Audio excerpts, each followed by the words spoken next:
Hello, everyone. From Journey SDA, we're here today to continue our Bible study in the Gospel of John.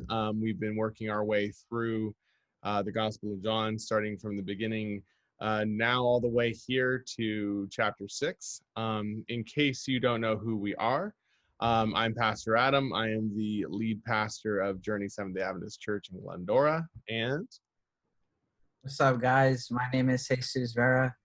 I'm the cool pastor over at Glendora Journey SDA. But I'm the intern pastor, and we're just gonna hop on here and just talk about scripture, talk about Jesus and stuff like that.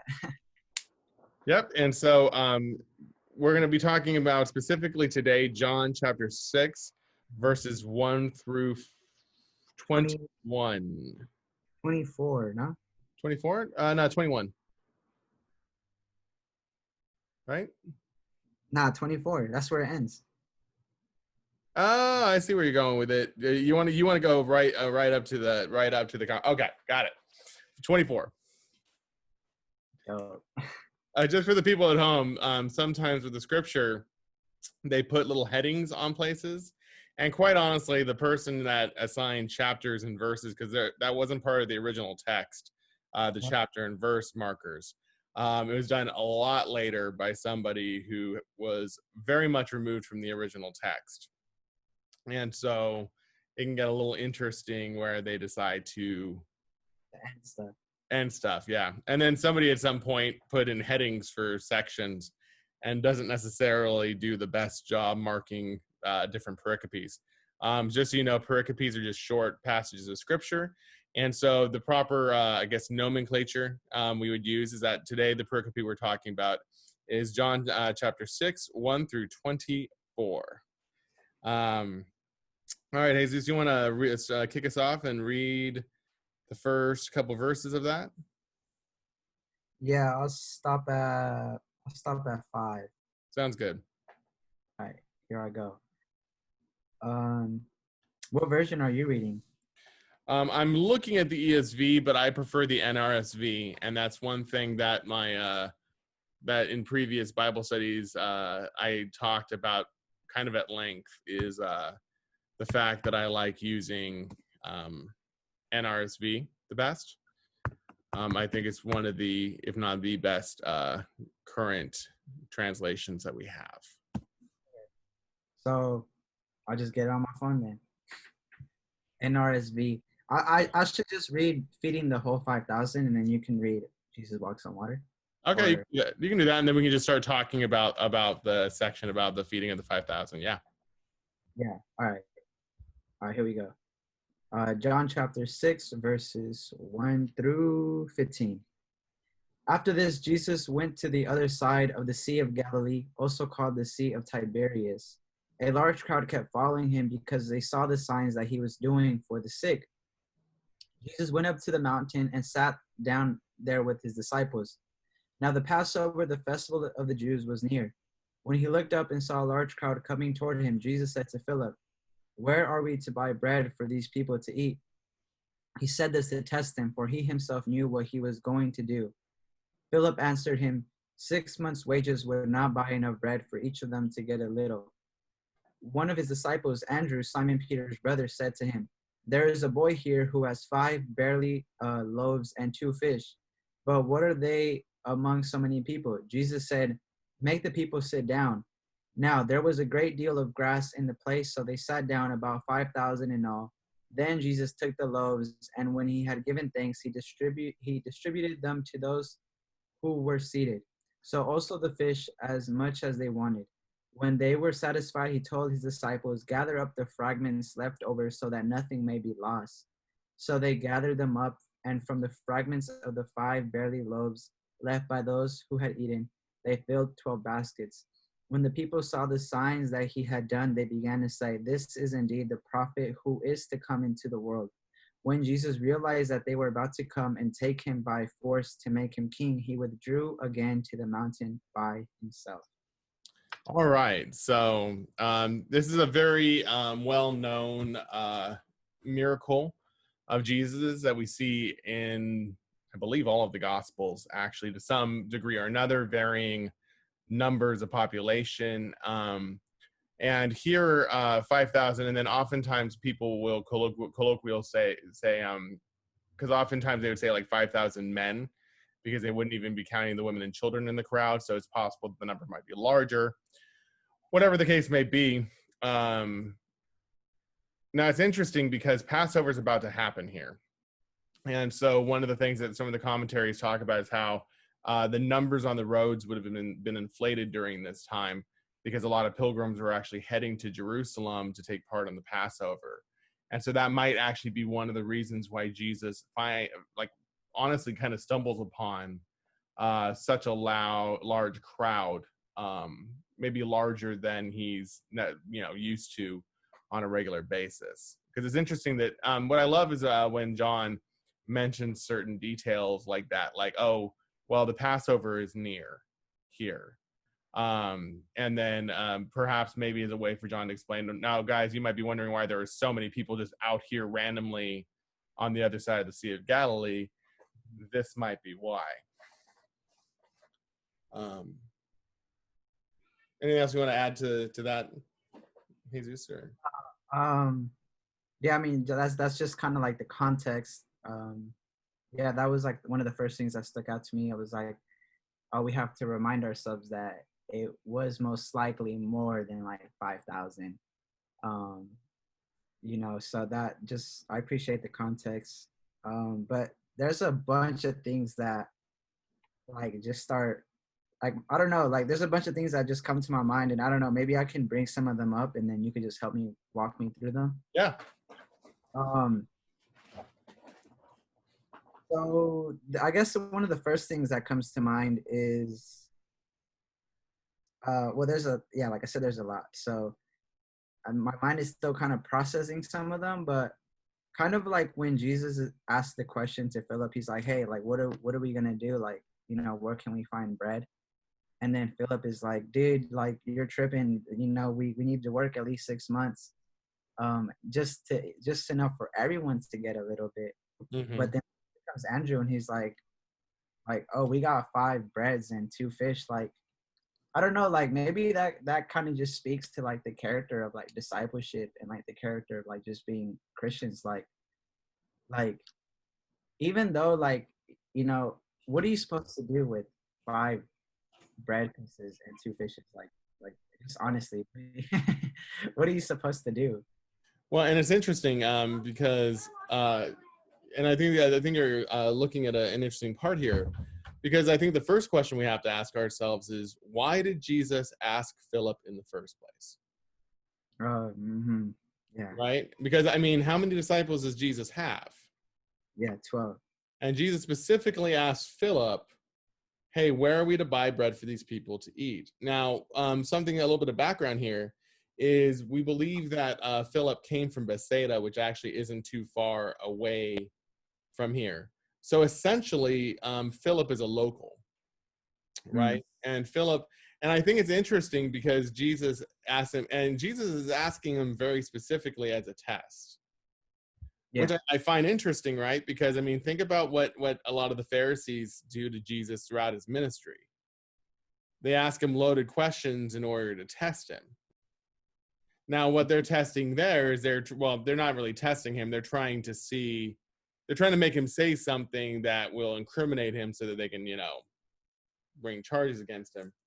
But the question we have to ask ourselves here is, and I like what you're talking about with discipleship, why does he ask Philip specifically? And why does he test Philip specifically?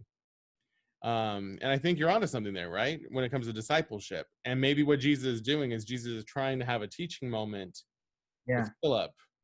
And just kind of asking him, and I think asking in a way like that's almost innocuous and reasonable, but at the same time outrageous. Yeah. Well, like okay, you're a local boy.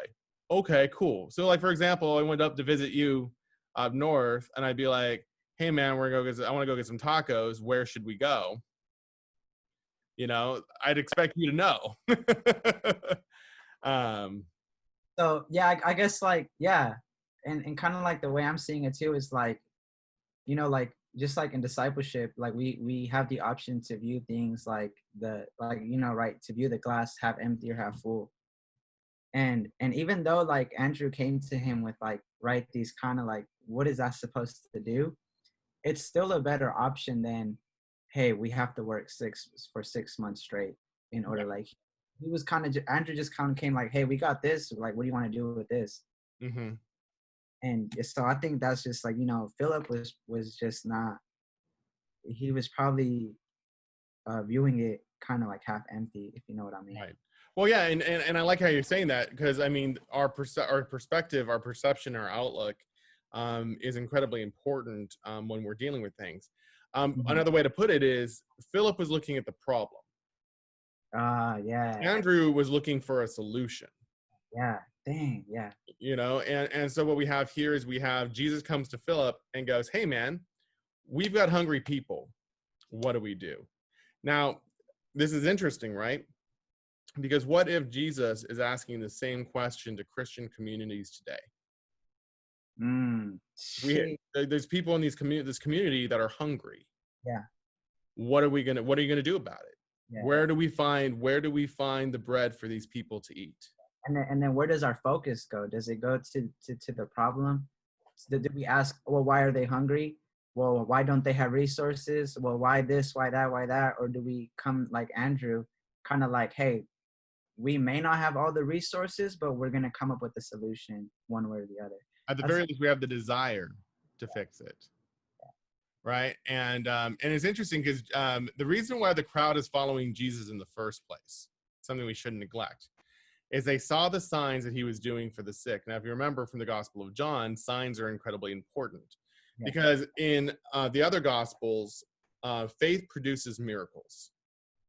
However, in John, it's actually flipped, and it's the miracles that produce the faith. Yeah, and yeah, sorry. And that's exactly like, that was one of the points I wanted to bring up too.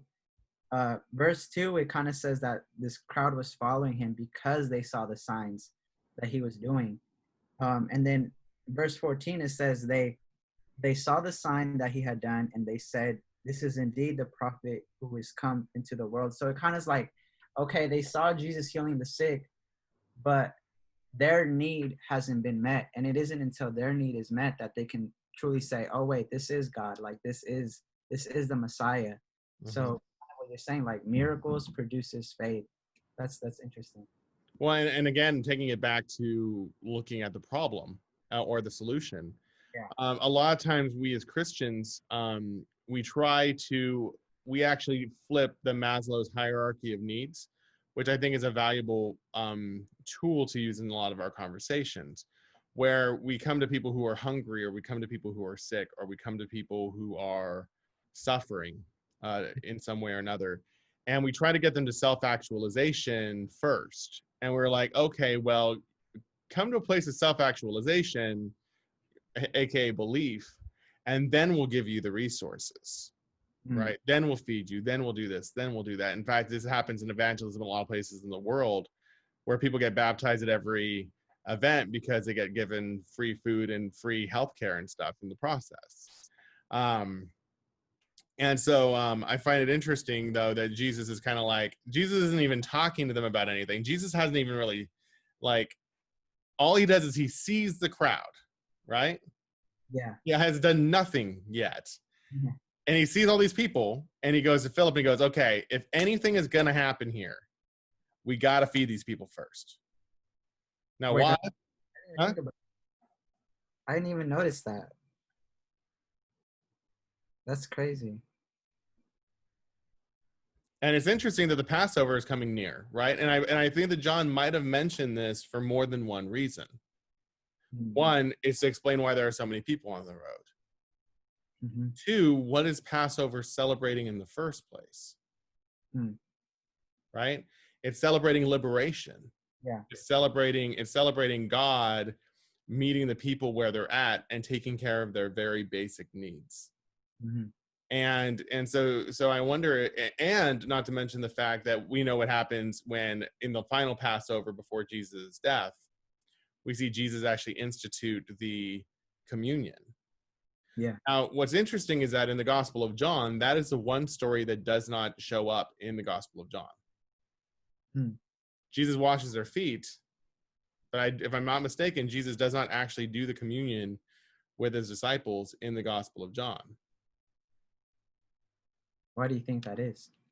I'm wondering, now this is where it gets crazy.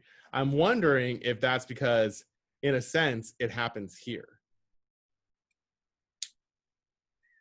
Jesus feeds them, and then what does Jesus do? What does Jesus talk about? Not a pericope later, because a lot of times in the Gospel of John we see a miracle and we see a sign and we see an I am saying that goes along with it.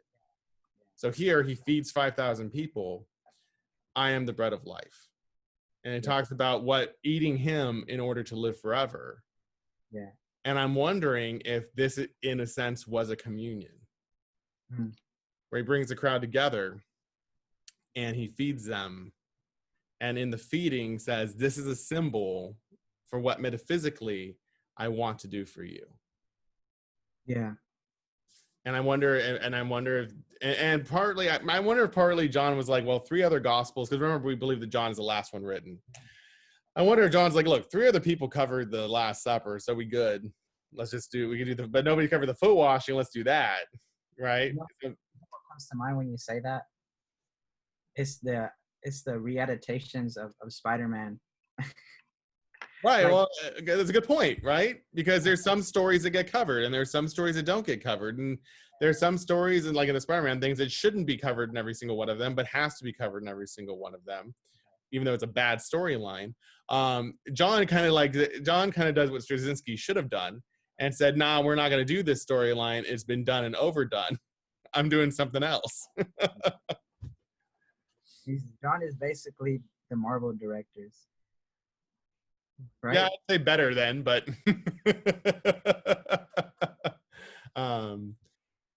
but I mean, but yeah, good point though. Is that in inspiring these gospels, God directs the writers to emphasize different things. Yeah. And then what we do is, when all 4 gospels are side by side, we then get a much fuller picture of the person in the life of Jesus. Yeah, and so we're talking about it being a communion. We talked about signs. We talked about them gathering together. Philip looking at the problem, because he says, because the 6 months' wage is about 200 denarii, and so I like how Philip kind of looks at the situation and he goes, Jesus, it's going to cost a lot of money to feed these people. Mm-hmm. And it's like, in case you didn't notice, man, we're poor. Yeah. Right. And granted, focusing on the problem, which is interesting with discipleship, is that's the question we have to ask ourselves. Yeah. But then at the same time, Philip is not being unreasonable. Philip is saying, okay, well, we could feed all these people, but this is the reality of what it would take. And I wonder if there might be room for both Philip and Andrew here. So, go on. So what, kind of like what you said, like Philip, focusing on the problem, and like, he's like, this is going to take a lot of money. Like, you have to remember that we're poor, right? I've been reading this book called Chase the Lion. It's really good book. And it says the following. It says, most people believe God is real, but few people actually live like it. The result is a widening gap between their theology and their reality. They allow their circumstances to get between them and God instead of letting God get between them and their circumstances. And that just I feel like it ties in with what you're saying, right? Like, I feel like a lot of times in our discipleship, we tell God how big our problems are, right? That cliche, but we don't ever tell our problems how big our God is. Right. We kind of let our present realities, our present circumstances get in the way of faith. And I think that's what's happening with Philip. And I understand, like, I understand, like, coming from, like, a community of color, we don't have all the resources either. But I understand what it means to have to struggle. But I don't think that struggle should get in the way of your faith. Like, if anything, it should kind of push you and drive you to have more faith. And that's just a thought that just came to mind right now. Right. Well, and what I like here is that Jesus does not rebuke Yeah. Philip. Hmm. We don't get that. Because I wonder if, to some degree, like I was saying, there's room for both. And I think you make a really good point here, and we'll talk about that because Andrew here, I think, very much embodies that, and Philip does not embody that. Yeah. One thing though is that what I like about Philip is that sometimes we do have to be mindful of certain realities. Yeah. You can't pretend like certain realities do not exist. Yeah. And that's a problem the church has had for a very long time. Like you were saying earlier, when they're like, oh, well, why are these people homeless? Why are these people not? Why, I think we're asking the wrong questions. Yeah. And I think that, and then you have sometimes some people are looking at situations and they go, oh, well, let's do X, right? For example, let's plant a church in an area where there's 31 churches. Mm-hmm. Sometimes I think we need that voice that says, well, guys, wait a second. Yeah. But at the same time, while that voice is important, it should not be the only voice. Yeah. Because, I mean, if Philip just had Philip's way here, all those people would have gone home hungry. Yeah. Because he looked at the problem and he would have thrown his hands up and he'd been like, all right, well, we can't do anything about it. So, And I like how you're talking about that book, because then Andrew comes up and Andrew goes, yeah, that's a problem. But hey, we got something. Yeah. This dude's got a sack lunch. Yeah, exactly. Even if it's not a lot. It's still something. And what's cool is that Andrew's like, Andrew takes the issue to Jesus, or takes the help to Jesus, takes the thing to Jesus and gives it to him and goes, all right, it's on you now. Yeah. Yeah. So like, I think again, like just going back to discipleship, like, we need to just give our resources over to Jesus and just be like, hey, this is what we got.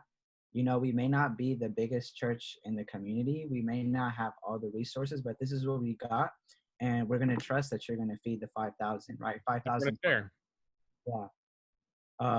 But another thing that stuck out to me was verse 12.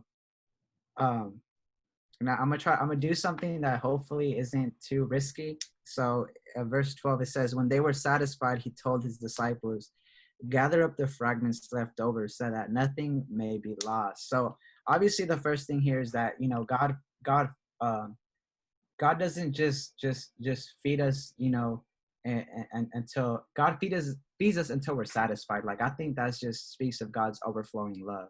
Like, it's just so overflowing, right? But I kind of want to do something, hopefully it's not too risky, with this idea of gathering up the fragments that are left over so that nothing may be lost. Could you do intertextuality with the Syrophoenician woman? Now, granted, different gospels. Yeah, different gospels. So I would say that it would be, I would be careful about that, because remember, we're talking about two different voices, two different contexts, two different gospels. But I think I can kind of see where you're going with this. So go on. So just like this idea that like, hey, like, now I'm even in the Gospel of Mark, this does take place before Jesus meets the Syrophoenician woman, right? Remember, the time in the Gospels and chronology is a little wibbly wobbly, timey wimey. Okay. So I don't know, like, just playing off like intertextuality, like, I feel like, Jesus, like, this idea of gathering the leftovers, and then in Mark you have the Syrophoenician woman saying like, hey, like even we got to eat the crumbs too, like even the dogs eat the crumbs. And that's the whole problem, like Jesus calling her a dog, like that's another problem in itself, right? But like, I don't know if these two texts can, like I said, go side by side. I know it's risky, but I think with hermeneutic, I think utilizing hermeneutic and kind of just saying, like, seeing that in our Christian experience, both of these texts exist, and we can extrapolate a meaning from the two of them. Maybe not saying necessarily that there is a connection here, but that we can make a connection. Yeah. So I don't know. I don't have like those two thoughts are just in my head. Like, what would you do with them? I like where you're going with that. Now, I think we can actually do that here in the text. All Okay. right, without necessarily going there. All right. Real quick before that, though, I want to just point out that remember in verse 9 that even Andrew is skeptical about the ability to feed everyone, even with the help that he brings to Jesus. Oh, yeah, I didn't see that. Yeah. And so I find that fascinating that even though Andrew's looking at the solution and trying to figure out a solution, even Andrew's skeptical that this is the solution. Yeah. And how many times in the church have we gone into something saying, well, we don't know if this is going to work. Well, let's give it a try. And I think that's why it's important to try. Is sometimes it works, sometimes it doesn't. Sometimes God is fully in it and it happens, and sometimes not. And that sometimes we have to go back to the drawing board, and that's okay. Now, gather up the fragments and nothing is lost. All right. So there's typically a tradition that, especially after a big meal or a big thing, is that the leftovers were given to the help or the servants. And they would be able to eat from whatever was left. Slightly problematic, in my opinion. But then, like, the idea is that many of the disciples would probably have had this special basket. A Jewish thing was to have this basket because if you were going into a certain area, you wouldn't be 100% sure what was clean or unclean. And I got the name of it written down right here. Let me pull that up real quick. The kaffanas. And so it was like a bottle-shaped basket that the Jewish people often traveled with because, like I said, you're rolling up in a place you're traveling, you're not sure if the place you're going to, they're going to have clean food or, food that you can eat as far as the purity laws go. And so they would often try to carry their own food just to be safe.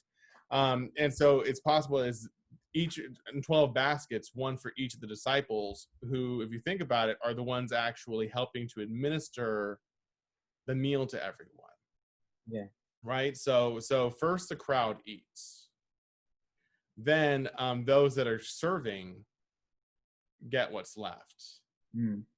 And I'm wondering if there might be room here to talk about, because remember, oftentimes the disciples operated under the gleaning rights for the poor and whatnot because Jesus and his disciples were living under the poverty line. Yeah. They probably went hungry a lot too. Yeah. And I'm sure the disciples are looking at all this food being passed around that they're helping to pass around, and it's like, man, like, I'm really hungry too. Or not even that. Like, I would have been like, wait, you could have done this the whole time? I mean, there might be that too.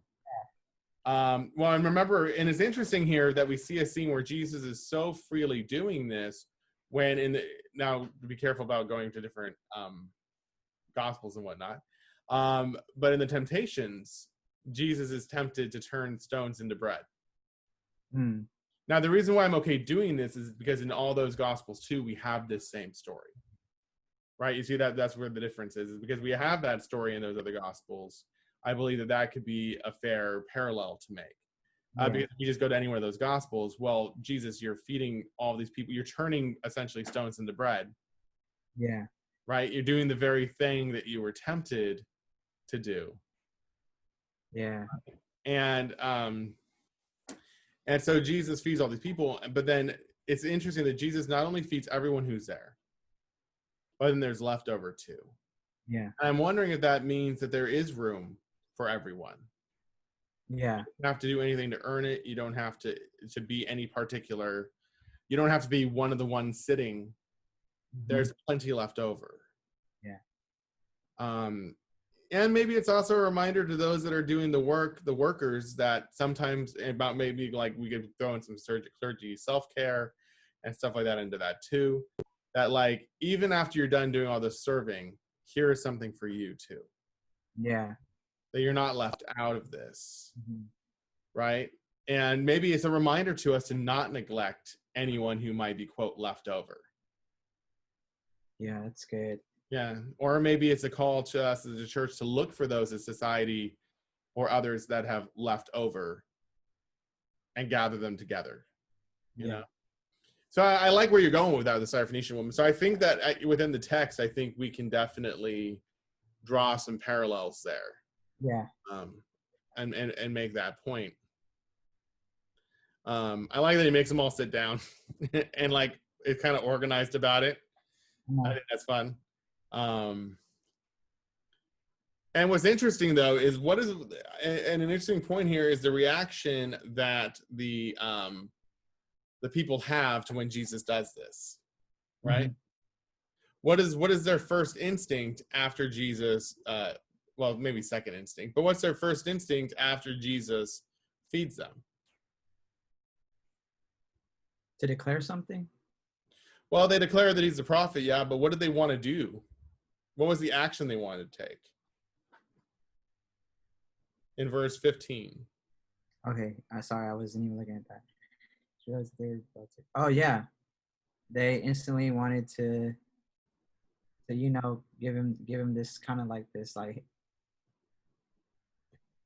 make him kind of like Caesar or something, Right, but look at the kind of and I know it's in the English and whatnot, but look at the word choice. They were about to come and take him they were about to take him by force to make him king. Yeah, what does that even? How do you even force someone to become king? Well, it's basically, you could say that, and that's an interesting question, right? How do you force someone to do anything? Yeah. And so I find it interesting that in the face of what Jesus intended to be a faith-producing miracle, the people instantly went to, it wasn't, hey, he's the Son of God, which, remember, John writes this gospel specifically so that you might believe Jesus is the Son of God. Yeah. And Jesus does the signs so that people might believe that Jesus is the Son of God. Not that he can become king, not that they can think he's just a prophet or a smart dude or a nice guy. He is the Son of God, the Lamb of God that takes away the sins of the world, right?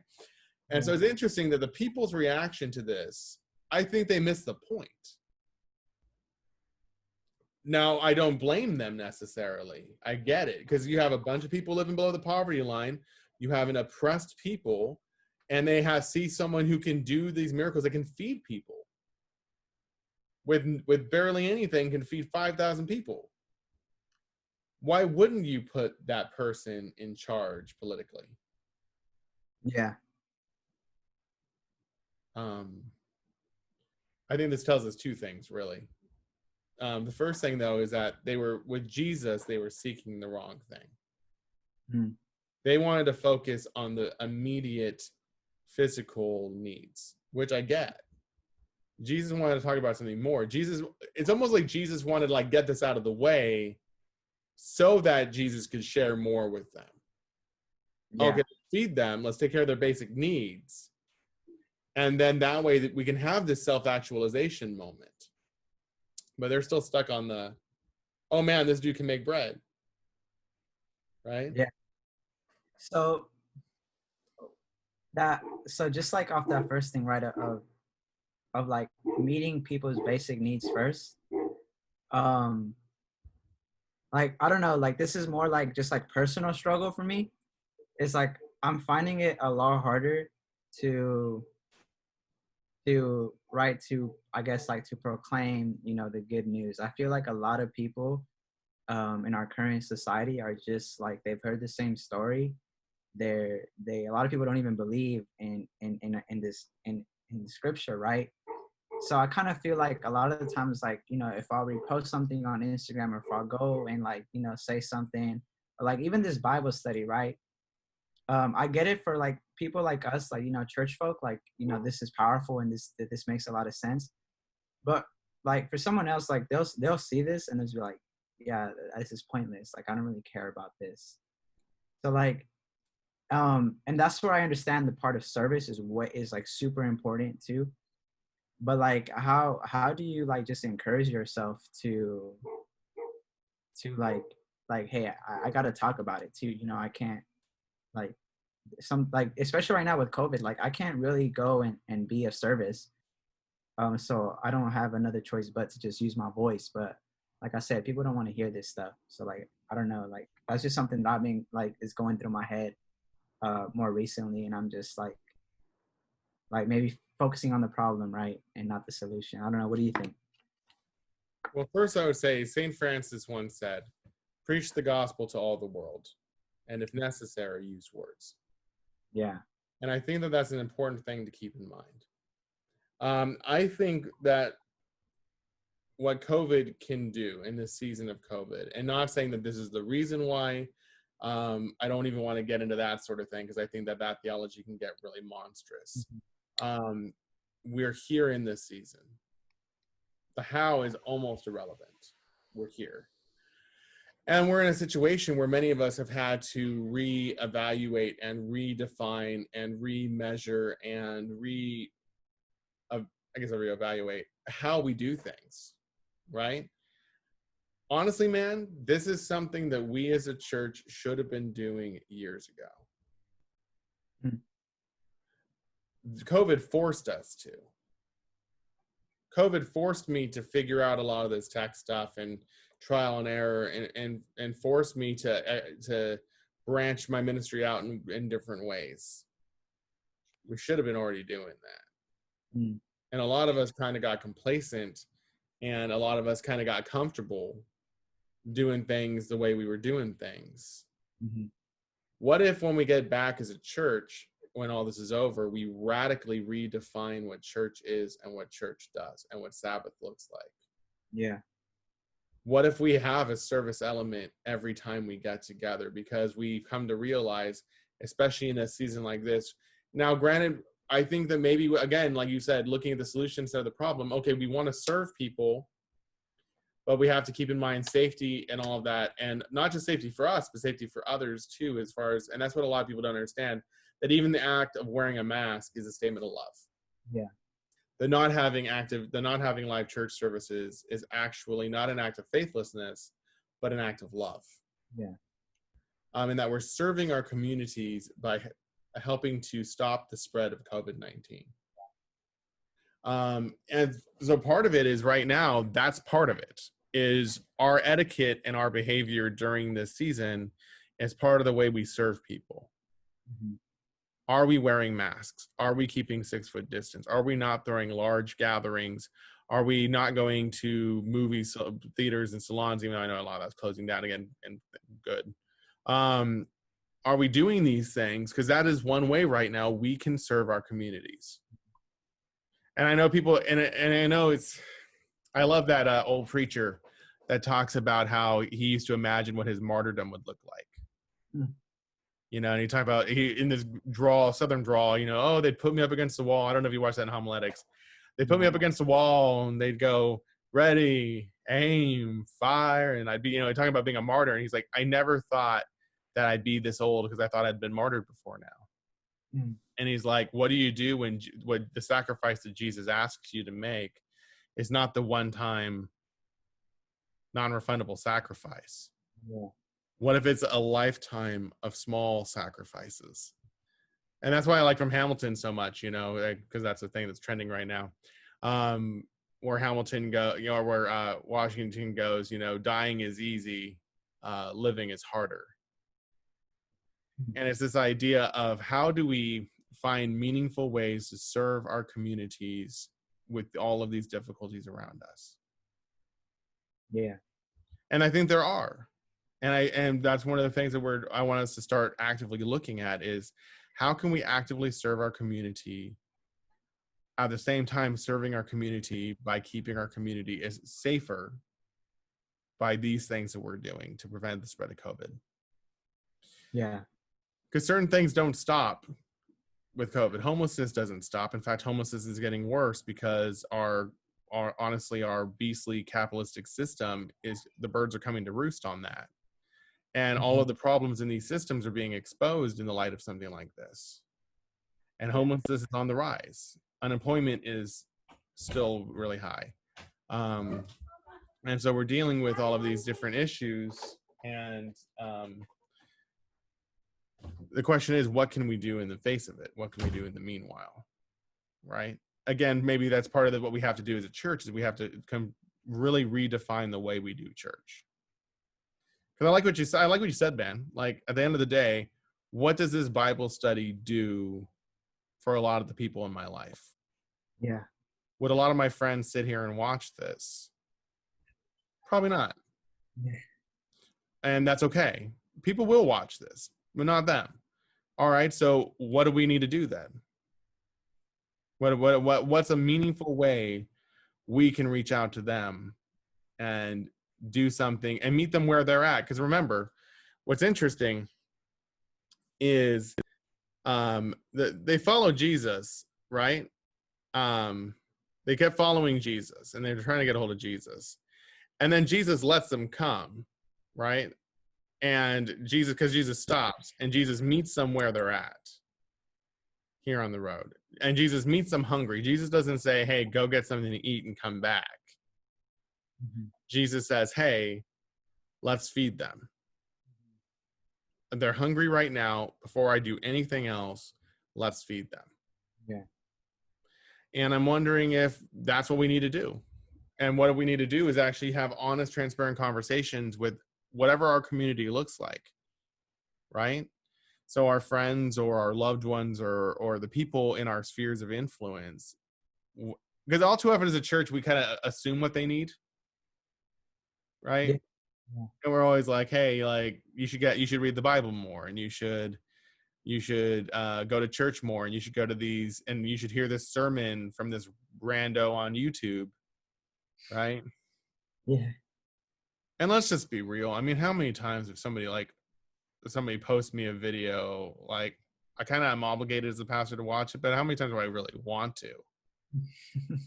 Right? Because I don't want to hear some rando talking to me about some random like I don't care how many candles are on the altar and the table right now when I'm trying to make sure that my family doesn't catch COVID-19. Yeah.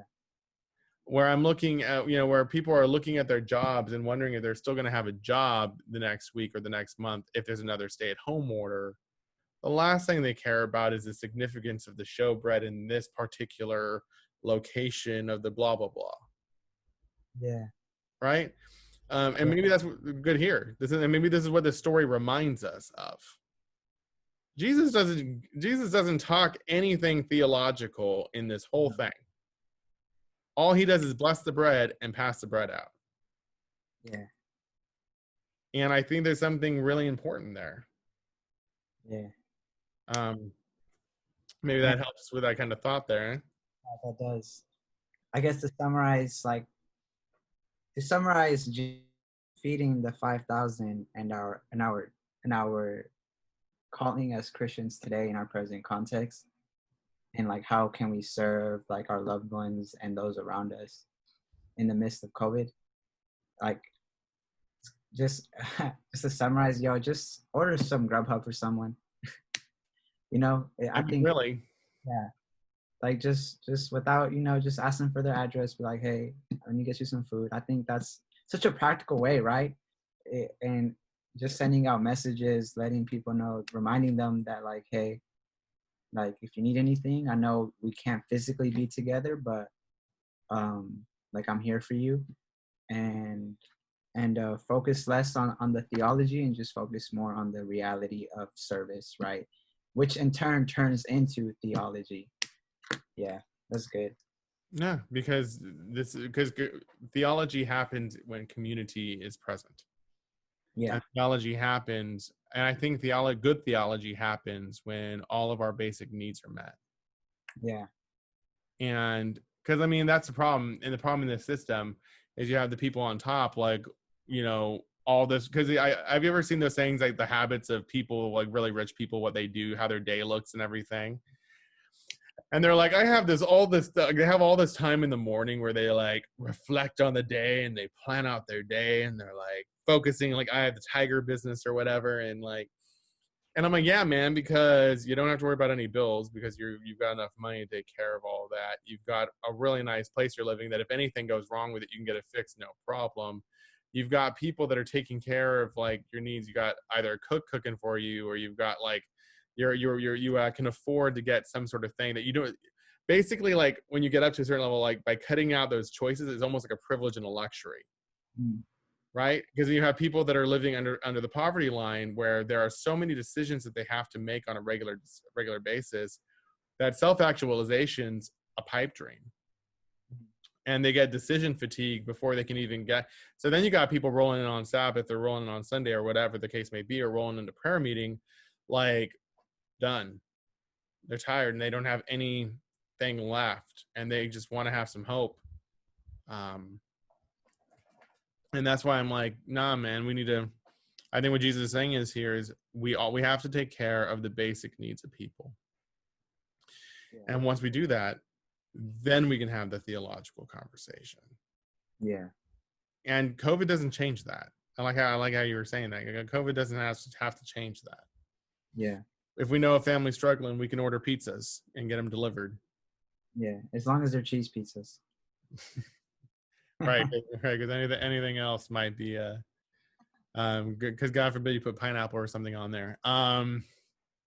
No, but honestly, dude, I think this was good. I mean, we've been going on for like about 40 minutes now. Do you want to keep going to Jesus Walks on Water or save it for next time?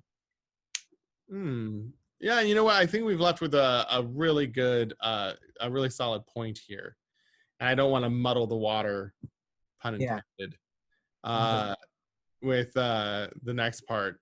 So what we could do is we could kind of do the next, because the next part's so small. Next time we could talk about that briefly and then launch into Jesus' I am saying. So next time we actually want to talk about the I am saying that goes with this miracle. So, there was one point I wanted to make before we were done. Okay. When Jesus realized they were about to come and take him by force, make him king, he withdrew to the mountain by himself, because Jesus does not want temporal power, and Jesus wants to avoid temporal power, because I think there's a couple things going on here. First off, power corrupts and absolute power corrupts absolutely. And that's not the type of power that Jesus wants. Yeah. That's not who Jesus wants to be. Jesus is the Son of God and the Savior of the world and the lover of humanity, not the king, not an earthly king. Yeah, and then we also see this is Satan's temptation all over again. And that I think that when you go to the temptations, a way of looking at the temptations were shortcuts for Jesus' ministry. Hey man, you want to be popular, feed the people, they'll love you. Yeah. But then as you notice here, they're focusing on the wrong thing. Yeah. And you can't build faith off of this alone. Yeah. Man doesn't live by bread alone, but by the very word of God. Mm-hmm. The second point I want to make here is I'm wondering if Jesus, and there's one interpretation of this miracle that I find really fascinating, and that it's that Jesus doesn't actually multiply the bread and fish. Now, I believe that Jesus does. I think the text is pretty clear on that. But one interpretation is Jesus starts blessing the bread and the fish and starts spreading it out. And then a bunch of other people who brought food just for themselves and didn't want to share start sharing the food that they have. And then next thing you know, once everybody starts sharing, there's enough for everyone and more. Now, granted, it is definitely not supported by the text. Yeah. But I think it makes a valid point that how many people in that crowd might have had food? Yeah, it's true. And weren't willing to share. And if they did share, what might have happened? I don't think we have a resource problem in a lot of cases. I think we have a greed problem. Yeah. And right now what we have is we have systems in place that are designed to keep people poor. And we have systems designed to withhold resources from people. What would our society look like, especially since it claims to be a Christian one? What would it look like if we actually shared those resources with the least of us and everyone's basic needs were taken care of? Yeah. And I wonder if Jesus is saying, no, I'm not going to be your king. Now your king should be doing this. This is something you guys should just be doing for each other anyways. You should be feeding each other. You should make sure everyone has enough. Yeah. But if you won't, I will. Don't look at the problem. I'm gonna be the solution. And maybe we as a church say, you know what, our systems in place in our government, our society does not want to help people or take care of people's basic needs, but we will.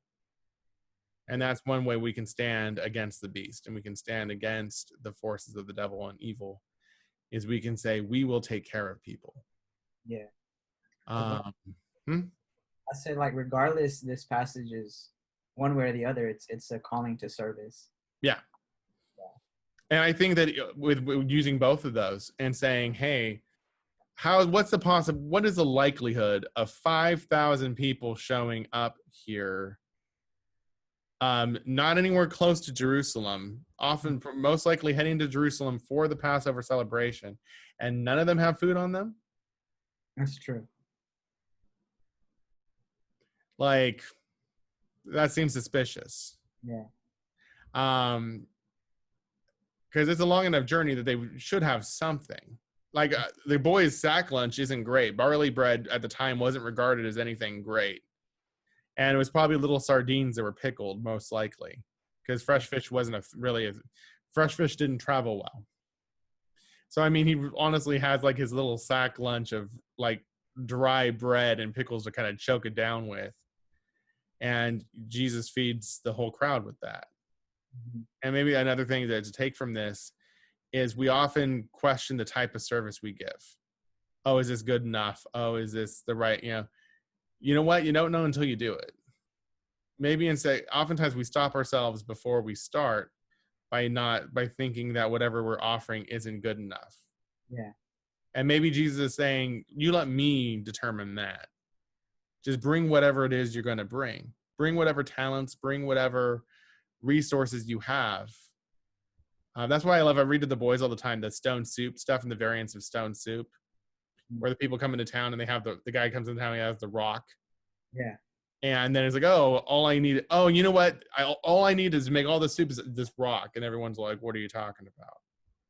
And then it's like, oh, you know what would make this soup really great? Is if we had some carrots. And someone's like, you know what? I got carrots. Not enough for the whole town, but they got carrots. And so they bring them in and they drop them in the pot. And then next thing you know, they have food for everyone.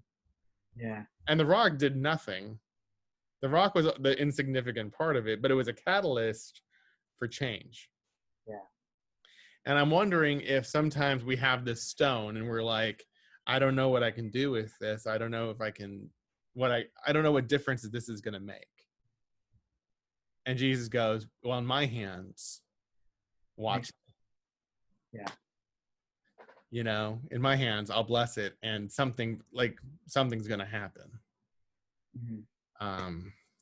Yeah, I think this is a good place, a good stopping place for today. So everyone who's watching, thank you so much for joining us as we're talking about this. And we'll be back next week to talk about walking on water, and then Jesus, quite honestly, talking real weird and making people really uncomfortable. Always. And we'll unpack that more next week. But thank you guys for joining us. If you really like what we're doing, remember that we at Journey, we very much appreciate you. And if there's any help you can give us as we're running this church from a distance and digitally, there's a couple of different ways you can do that. You can go onto the church website at journeysda.org and click give. Or if you're in the area, you can drop off tithes and offerings that way too. But also just remember that God loves you very much. Remember to love each other, and remember that we at Journey SDA love you, and no distance can change that. All right, later, guys. Peace.